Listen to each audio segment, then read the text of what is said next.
Hi guys, ಎಲ್ಲರಿಗೂ ನಮಸ್ಕಾರ. ಇವತ್ತಿನ ವ್ಲಾಗ್ಗೆ ಸ್ವಾಗತ. ನನ್ನ ಹೆಸರು ಕಿರಣ್. ನಾನಿವತ್ತು ಊರಿಗೆ ಬಂದಿದ್ದೀನಿ ಯುಗಾದಿ ಹಬ್ಬ ಆಚರಿಸಿದ್ದಕ್ಕೆ. ಎಲ್ಲರಿಗೂ ನನ್ನ ಕಡೆಯಿಂದ ಯುಗಾದಿ ಹಬ್ಬದ ಹಾರ್ದಿಕ ಶುಭಾಶಯಗಳು.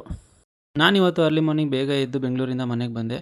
ಮನೆಗೆ ಬರಬೇಕಾದ್ರೆ ದಾರಿಯಲ್ಲಿ ಬೇವಿನ ಸೊಪ್ಪು ಮತ್ತು ಮಾವಿನ ಸೊಪ್ಪು ತೊಗೊಬಂದೆ. ತಂದಿರೋ ಮಾವಿನ ಸೊಪ್ಪಲ್ಲೇ ಸ್ವಲ್ಪ ಎಲೆ ಬಿಡಿಸ್ಕೊಂಡೆ ತೋರಣ ಮಾಡೋಕ್ಕೆ ಅಂತ. ತೋರಣ ಮಾಡೋಕ್ಕೆ ಹಂಚಿಕಡ್ಡಿ ಬೇಕು. ಹಂಚಿಕಡ್ಡಿ ತೊಗೊಂಡೆ. ಹಂಚಿಕಡ್ಡಿ ತೊಗೊಂಡು ದಾರ ತೊಗೊಂಡು ಗೇಟ್ಗೆ ಕಟ್ಬಿಟ್ಟು ಅದರಲ್ಲಿ ಬಿಡಿಸಿಟ್ಕೊಂಡಿರೋ ಎಲೆಗಳಿಂದ ನೀಟಾಗಿ ತೋರಣ ರೆಡಿ ಮಾಡಿಕೊಂಡೆ. ರೆಡಿ ಮಾಡಿರೋ ಎರಡೂ ತೋರಣಗಳನ್ನ ಎರಡು ಬಾಗಿಲುಗಳಿಗೆ ಹಾಕ್ತಾಯಿದ್ದೆ. ಅಷ್ಟರಲ್ಲಿ ನಮ್ಮಮ್ಮ ಮನೆ ಮುಂದೆ ಎಲ್ಲ ಸಾರಿಸಿ ರಂಗೋಲಿ ಹಾಕ್ತಾಯಿದ್ರು. ಅಮ್ಮ ರಂಗೋಲಿ ಎಲ್ಲ ಹಾಕಿ ಎಲ್ಲ ರೆಡಿ ಮಾಡೋ ಅಷ್ಟರಲ್ಲಿ ನಾನು ಮಾರ್ಕೆಟ್ಗೆ ಹೋಗ್ಬಿಟ್ಟು ಹೂವು ತೊಗೊಂಡು ಮತ್ತು ಒಬ್ಬಟ್ಟು ಸಾಮಾನೆಲ್ಲ ತೊಗೊಂಡು ಬಂದೆ. ಮನೆಗೆ ಬರ್ತಿದ್ದಂಗೆ ಇನ್ನೊಂದು ಕೆಲಸ ಕಾಯ್ತಾಯಿತ್ತು. 3 ತೆಂಗಿನಕಾಯಿ ಇತ್ತು, ಸುಲ್ಕೊಡು ಅಂತಂದರು. 3 ತೆಂಗಿನಕಾಯಿಗಳ್ನ ನೀಟಾಗಿ ಸುಲಿದ್ಬಿಟ್ಟು ಅಮ್ಮನ ಕೈಲಿ ಕೊಟ್ಟೆ. ಆಮೇಲೆ ಅಮ್ಮ ತಂದಿರೋ ಹೂವುಗಳನ್ನೆಲ್ಲ ದೇವ್ರ ಫೋಟೋಗಳಿಗೆ ಮತ್ತು ಬಾಗಿಲುಗಳಿಗೆಲ್ಲ ಹಾಕಿದ್ರು. ಹೂವೆಲ್ಲ ಮುಡಿಸಿ ಪೂಜೆ ಸ್ಟಾರ್ಟ್ ಮಾಡಿದ್ರು. ಪೂಜೆ ಮುಗಿದ ಮೇಲೆ ನನಗೆ ಬೇವು ಬೆಲ್ಲ ಕೊಟ್ಟು ಆಶೀರ್ವಾದ ಮಾಡಿದ್ರು.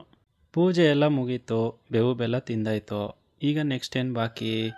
ಹಬ್ಬದ ಸ್ಪೆಷಲ್ ಒಬ್ಬಟ್ಟು ಮಾಡೋಕ್ಕೆ ರೆಡಿ.